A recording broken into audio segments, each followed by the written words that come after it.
रामविलास पासवान के घर के बाहर सैकड़ों की उग्र भीड़ नारेबाजी कर रही थी। उनका एकमात्र सुरक्षा कर्मी था जो अपने रिवॉल्वर को निकालता है, हवा में फायरिंग कर देता है। इसके बाद भीड़ उग्र हो जाती है, वो गेट को तोड़ने लगती है और रामविलास पासवान को दिखाई देने लगता है कि अब ये भीड़ गेट को तोड़ने के बाद हमें छोड़ेगी नहीं। वो मौका मिलते ही अपने बेटे चिराग पासवान को एक कपड़ा में लपेटते हैं और बाउंड्री फांद कर वहां से भागने लगते हैं। यह सब कुछ एक कहानी है, वो कहानी जो वाकई में हुई थी। और अगर उस दिन रामविलास पासवान समय रहते भागते नहीं तो शायद रामविलास पासवान और चिराग पासवान के साथ कुछ बेहद बुरा हो जाता। यह कहानी साल 1984 की है। हमने ये कहानी पढ़ी तो हमने सोचा कि यह कहानी जरा आपके साथ साझा किया जाए। राजनीतिक इतिहास में क्या कुछ हुआ है, जो तमाम राजनेता हुए हैं, उन राजनेताओं ने कौन कौन सा दौर देखा है, उसकी कहानी को आपके साथ साझा करके आपसे बताया जाए। हमने साल 1984 की वो कहानी सुनी। एक पुस्तक है संकल्प, साहस और संघर्ष, रामविलास पासवान की वो जीवनी है। उस पुस्तक में इसका जिक्र किया गया है। हम आपको पूरी कहानी आगे बताएंगे, लेकिन उससे पहले हमारा नमस्कार स्वीकार करिए। हमारा नाम मोहित कुमार सिंह है। साल 1984 भारतीय राजनीति के लिहाज से बेहद महत्वपूर्ण रहा था। साल 1984 में भारतीय राजनीति की उस वक्त की सबसे बड़ी चेहरा इंदिरा गांधी का विदाई हुआ था। विदाई इस धरती से, विदाई ऐसे हुआ था कि उनके बॉडीगार्ड्स दो थे, उन बॉडीगार्ड्स ने ही इंदिरा गांधी को मार दिया। इंदिरा गांधी के बॉडीगार्ड्स सिख थे, लिहाजा जब इंदिरा गांधी के बारे में लोगों तक खबर फैली तो सिखों के प्रति लोगों के मन में घृणा पैदा हो गई। लोग सिखों के प्रति सड़कों पर उतरकर प्रदर्शन करने लगे, सिखों को दौड़ाने लगे। और इसी दौरान का एक हिस्सा है, इंदिरा गांधी को खत्म किया जा चुका था। रामविलास पासवान कई सारे नेताओं के ग्रुप के साथ राष्ट्रपति से मिलने जाते हैं। उस वक्त पर देश में राष्ट्रपति के पद पर ज्ञानी जैल सिंह बैठे हुए थे। ज्ञानी जैल सिंह से पूरी की पूरी एक टीम मिलती है, मौजूदा हालात क्या है उसके बारे में वो जानकारी देती है। और इसके बाद रामविलास पासवान अपने घर लौट आते हैं। रामविलास पासवान के साथ साथ कर्पूरी ठाकुर भी थे। कर्पूरी ठाकुर के साथ साथ अन्य 2-4 नेता भी थे। वो तमाम नेता आकर दिल्ली में उनके आवास पर बैठ जाते हैं। अचानक से दिखाई पड़ता है कि सैकड़ों लोगों की भीड़ एकमात्र व्यक्ति को दौड़ा रही है। वो व्यक्ति एक टैक्सी ड्राइवर था और वो सिख था।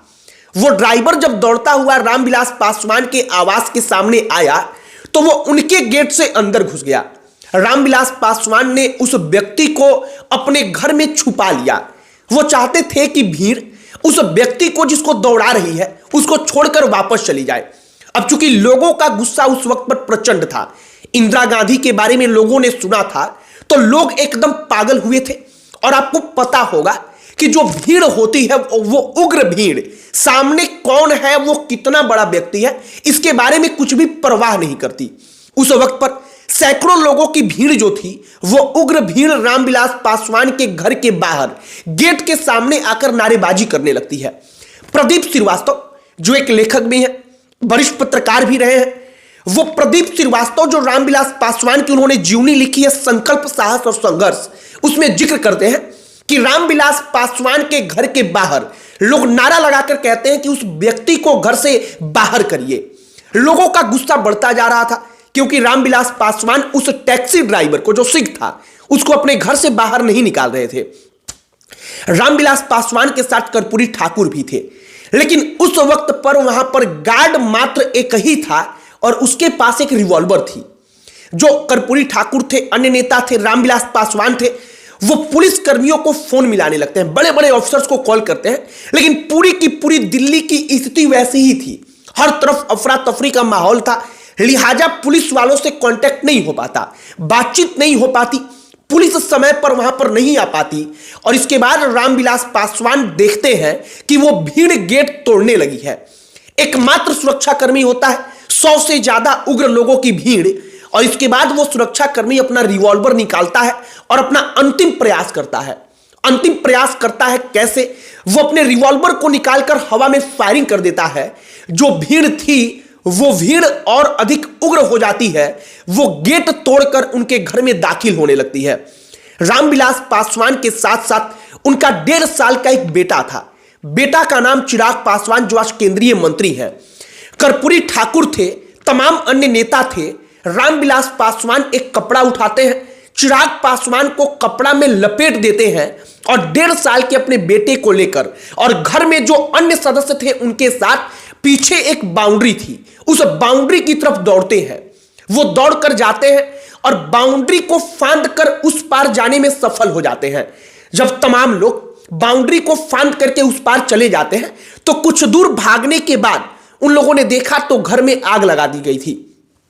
रामविलास पासवान का जो वो घर था, आवास था, उसको उग्र भीड़ आग के हवाले कर चुकी थी। लोग नारेबाजी कर रहे थे और रामविलास पासवान कुछ ही मिनट पहले उस घर में से अपने 1.5 साल के लड़के चिराग पासवान को लेकर के वहां से भाग चुके थे।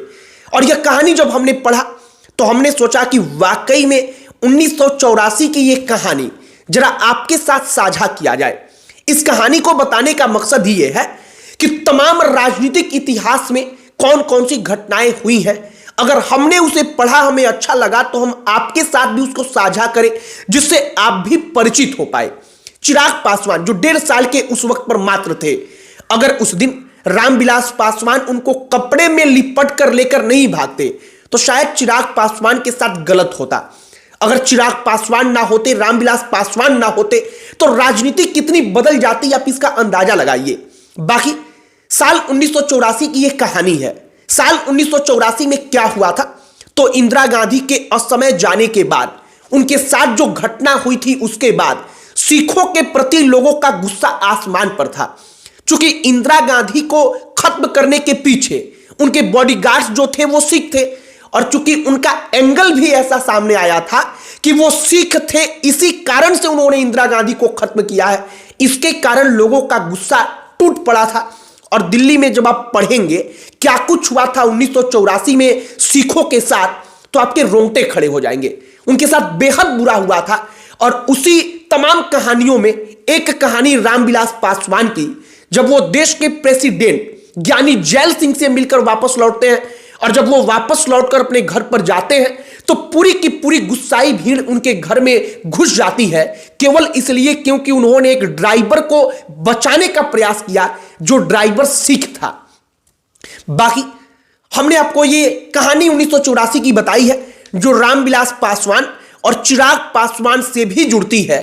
और चिराग पासवान की उम्र उस वक्त पर महज 1.5 साल थी। वो ना कुछ समझ पा रहे थे, ना कुछ वो समझ पाने की स्थिति में थे, लेकिन उनके साथ यह सब कुछ घटित हुई। आपकी इस पर क्या प्रतिक्रिया है, कमेंट बॉक्स में लिखकर बताइएगा। अगर कोई अन्य टॉपिक, कोई अन्य कहानी जो आप चाहते हो कि हम आपके सामने लेकर आए, आपको सुनाएं, तो आप कमेंट बॉक्स में लिखकर बताइएगा। आप टॉपिक कमेंट बॉक्स में बताइएगा, हमारा प्रयास पूरा होगा कि हम उस पर वीडियो बनाएं। बाकी इस वीडियो को यहीं पर समाप्त करते हैं। अंत में हमारा परिचय, हमारा नाम मोहित कुमार सिंह है। बहुत बहुत धन्यवाद।